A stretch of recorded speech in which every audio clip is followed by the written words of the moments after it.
Hola, ¿qué tal amigos? Soy Alberto Salles, bienvenidos como siempre a Hablamos Español. En esta lección vamos a hablar de las principales funciones del verbo ser. El verbo ser lo utilizamos cotidianamente en varias expresiones, en varias frases de nuestra comunicación. Las tres principales funciones del verbo ser son las siguientes. Primero, sirve para identificar algo.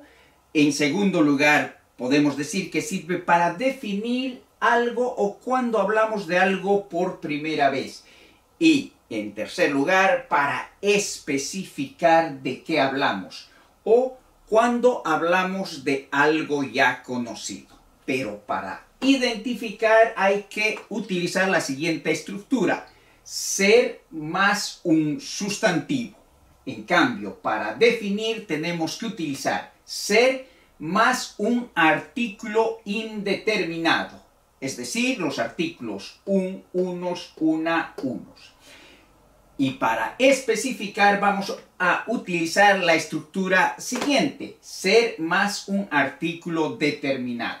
Es decir, los artículos determinados son el, la, los, las. ¿Qué es identificar? ¿Qué es definir? ¿Qué es especificar?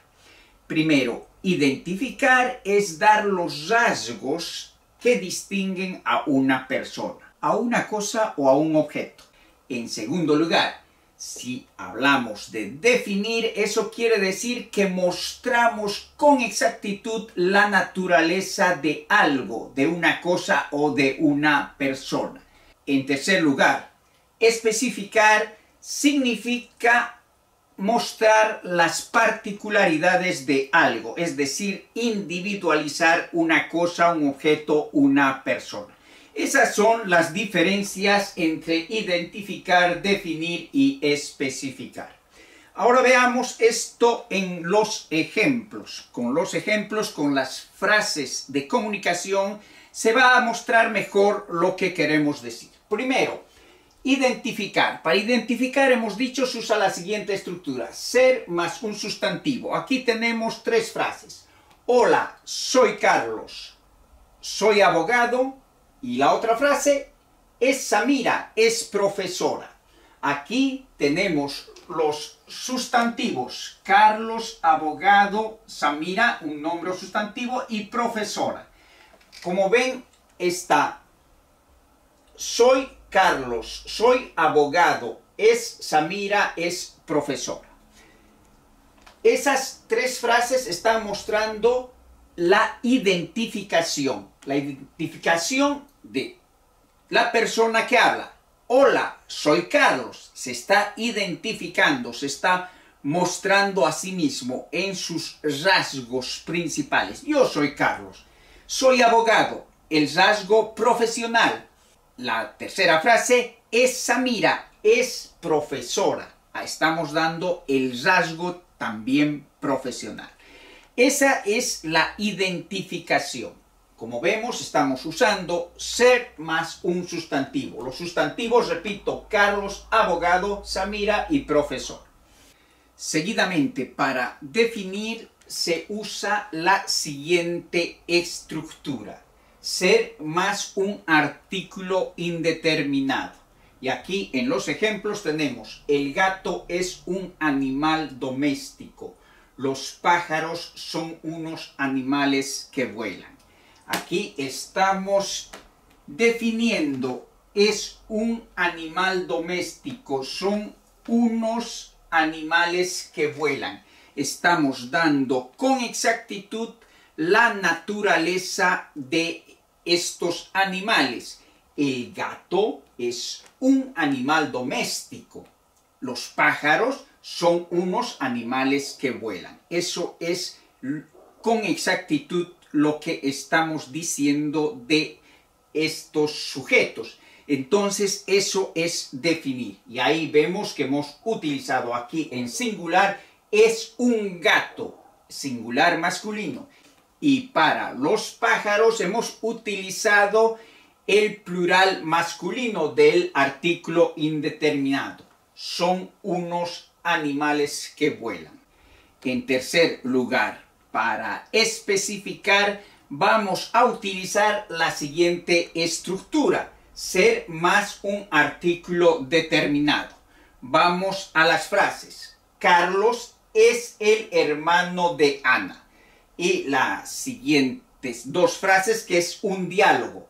¿A quién pertenecen los libros? Y aquí yo estoy especificando a quién pertenece. Son los libros de Samira. Como ven, aquí está el verbo ser y el artículo determinado. En esta frase en singular masculino, porque Carlos es el hermano de Ana. Carlos es un muchacho, singular y masculino. ¿Y a quién pertenecen los libros? Hablamos de los libros, son los libros de Samira. Estamos dando el verbo ser más el artículo determinado en plural masculino. Entonces, en síntesis, podemos decir que las principales funciones del verbo ser son tres: identificar, definir y especificar. Para identificar se usa la siguiente estructura: ser más un sustantivo. Para definir, ser, el verbo ser, más un artículo indeterminado. Los artículos indeterminados son un, una, unos, unos. Y para especificar, vamos a utilizar la siguiente estructura: ser más un artículo determinado. Los artículos determinados, repetimos, el, la, los, las. Y como siempre, para practicar el español, para escuchar cómo se pronuncia el español, cómo se pronuncian las frases, vamos a repetir estas frases. Hola, soy Carlos, soy abogado. Es Samira, es profesora. El gato es un animal doméstico. Los pájaros son unos animales que vuelan. Carlos es el hermano de Ana. ¿A quién pertenecen los libros? Son los libros de Samira. Y bien amigos, así terminamos esta lección sobre las principales funciones del verbo ser. Como siempre les digo, muchas gracias por permanecer en la audiencia del canal. Y a quienes todavía no están suscritos al canal, les invito a suscribirse. Adiós, hasta un próximo video.